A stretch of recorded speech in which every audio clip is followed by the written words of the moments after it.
I gotta go. This is my boss. Scrambling out of the bedroom, answered the phone as businesslike as I could, even though I knew at this time of the AM it was nothing but pleasure from Mr. Puzder's mind. This is Miss Lawrence. Damn, I wanna fuck you.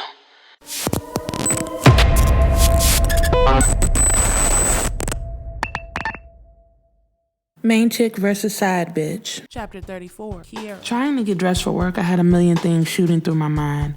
This new case, the house I was having built, but most of all, I was thinking about this wedding. Close to $200,000 was being spent to bring me and Orlando together. This photography empire we were building would make that back in a month when we got the new photo equipment up in every club in the city, and this wedding was going to be the kickoff to all of that. I don't necessarily love Orlando. I highly like him and consider a great choice for a husband, but loving him was never in my plans. After Dwayne died, I said I would never love another man. This marriage was about business. I could control Orlando, and he came with enough drive that would have me rich. He knew how to play his role, and that's what you need in a mate when you are about to become one of the first black prosecuting attorneys in the district. That was my end plan, and from there, I would become a judge. But I couldn't do that without a husband. Even though my future husband did have a background, but in today's climate, that would only prove to help me. There was a shooting last night at a nearby club. I whipped my head around to see which club it was. Sure enough, it looked like one of Orlando's spots. Shot up, with a crowd of police and what seemed like several broken windows. No one was hurt, but police are still looking for suspects. At least everyone was okay, but 9 times out of 10, they would never figure out who was responsible. This shit has to stop. I must have been talking loud because no sooner than I said the words, I heard the footsteps, small and fast, beating on the hardwood floor of me. Mommy! My little one was coming towards me. Mommy, do you think Daddy can see us from heaven? Yes, baby, he can. He's watching over us, and he's really proud of you. I told my son this every morning. He always asks the same thing, and even though he never met Dwayne, I told him about his dad all the time. Dwayne's pictures lined his room, and his name resembled his father's. It didn't matter who I was marrying. Dwayne would always be his father, and I needed him to know that and to always remember him.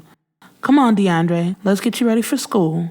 But my son was too busy jumping around on the empty side of the bed, the side where no man slept. I wasn't interested in letting him see a bunch of Neanderthals bounce around my bed until I was joined in marriage. This is the price I pay as a single mother, and if it meant I went to sleep in a cold bed, then so be it. Luckily, it wouldn't be that way much longer. This time next month, I couldn't believe that I would be married again. Until then, me and Orlando kept our own houses. He lived on the other side of town, and I kept my house with DeAndre. It was better that way, because I didn't want to go and get my baby confused, so instead I kept my routine normal. With the help of a nanny, I kept things pretty much intact. But my nanny was my lifeline. Working late and having to be gone for a couple of days at a time, I felt safe leaving her with DeAndre so I could live my life. There you are. Looking up, I saw Dawn. She looked tired today, extra set of bags under her eyes. DeAndre, go do like Mommy taught you. Go brush your teeth and I'll be right there, okay? Dawn was in DeAndre's room folding clothes, but I could tell she had been crying. Everything okay, Dawn? Yeah, everything's fine. She put on a fake smile, but she avoided eye contact with me. Rule number 1 in being a lawyer is that I had to become an expert at spotting a liar. I could easily do it with people that I wasn't romantic with, so seeing Dawn's lie was easy. Come on, you can tell me. I'm not just your boss. We gotta be cool and communicate, remember? She took a deep breath, a faint smile coming over her face as I saw her relax. Well, that guy I was telling you about? Oh, no, not him again. The one with the gambling problem? She nodded. I wanted to break it off, but I found something out. This crap was like a soap opera. First she tells me she meets this guy. He is in and out of relationships with some woman, and then layers of this guy start unraveling, from gambling debts to other women outside of the chick that she knew about. Dawn, I thought I told you that your employment was going to rely on you staying away from this guy. I didn't want any confusion or BS around DeAndre. Dawn was young, impressionable, and I could see something happening, like her doing something against her morals to keep this creep. I know, and I'm sorry, but she rifled through her pockets and pulled out a pregnancy test. Oh my God, it was like a bad dream. It was the same shit I went through with Dwayne, and now she was making the same mistakes that I did. I found out a few days ago. And what did he say? She wiped her crying eyes as she tried telling me the story. He said he's getting married to the other chick. Really? So where does that leave you and your baby? She shrugged. I'm not sure. He wants me to get an abortion. Jeez, Dawn. That was bad, very bad, and I couldn't hide it. But what about your husband? There were more layers to this than an onion. It stank and made you cry. He's still overseas. He has no idea. He won't be home on leave for months. The other side of the coin was that Dawn was married. Not a happy marriage, but a marriage nonetheless. She stayed for the money and her husband was overseas fighting for the country. Who sends divorce payments to a man on deployment? You gotta get this fixed. I gave her an eye. That told her everything she needed to know about my thoughts. I told you about my history. Take it from me, you don't want to go down that road. I know, but this guy, he's my world and I don't want to lose him, Dawn said, and it sounded like a younger and dumber me. I tried to think of better wording, but I could tell she wasn't going to get rid of this man. Sitting on the bed, DeAndre came bumbling in the room, showing his teeth to me. Look, Mommy, all done. That's great, baby. Here, put on these clothes that Miss Dawn put out for you, and I'll be right back, okay? Taking Dawn's head, I led her into my bedroom. Now look, you love him, but you have a child inside of you. You have to love yourself. She nodded with tears starting to flow down her face.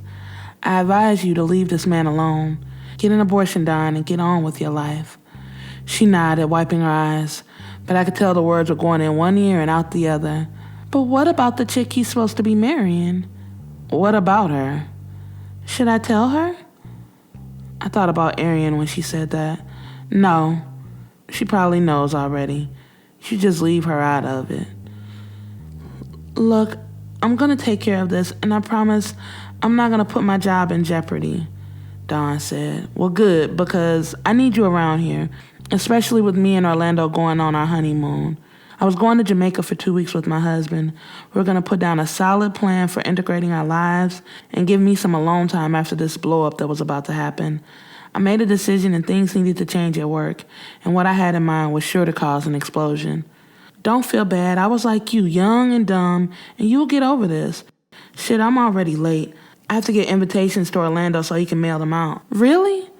Dawn was all smiles now. It was like Dawn wasn't even crying a few minutes ago. Yeah, it's no problem. Dawn, you're a lifesaver. Thank you. Just use the credit card I gave you at the post office and bring me back the receipt. No problem. That's what I'm here for, to make your life easier. I wanted to hug her, tell her that she meant the world to me, but my phone rang and stole my thoughts. I gotta go. This is my boss. Scrambling out of the bedroom, answered the phone as businesslike as I could, even though I knew at this time of the AM it was nothing but pleasure from Mr. Puzder's mind. This is Miss Lawrence. Damn, I wanna fuck you. He had no idea who was around me, or even if he was on speakerphone or not. Excuse me, sir? Hold on a moment. I muted the phone and handed it to Don for a moment. He sprang from his room and hugged me so tight like he would never see me again. Love you, Mommy. Love you too, little man. Have a nice day at work. He was so grown, running off and leaving me. His love gave me so much strength. Like everybody else in my life, they wanted something from me, but he loved me just because. For him, I knew exactly what I needed to do. Thanks, Don. I'll see you later. Taking my phone back, I unmuted it, pressing an additional button that sent the recording of call into effect. Okay, I apologize. What can I do for you, Mr. Puzder? You know what you can do for me, he answered. You can come suck my dick before I go into this meeting. I walked downstairs listening to him tell me all the ways he wanted to fuck me and in what positions. Don't you think it's a little early to be talking like this, sir? It's never too early for me to slide my dick inside that sweet, wet pussy of yours, he answered. Sir, I don't think this is appropriate. He laughed, falling right into my plan. Grabbing my keys, I made my way to the garage, and Mr. Puzder dug deeper into his own grave. Inappropriate? Look, bitch, don't get a moral compass and fuck around and lose your job. Bingo. That was exactly what I needed him to say. Are you threatening me, sir? Hell yeah, I am. I got you where you are today.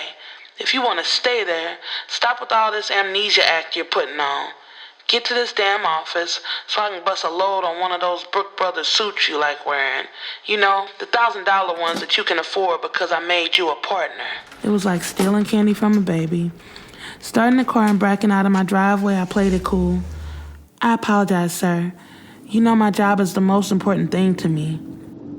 What the hell's wrong with you this morning? Quit playing and get here pronto. Yes, sir, right away. He was hanging up before I could finish my sentence, but it was perfect. The damage was done. I pushed a button to end the recording, and without even blinking, I opened up my email, attaching the recording and sending it straight to my HR manager. Please listen to this privately and get back to me. I sent the message with a smile.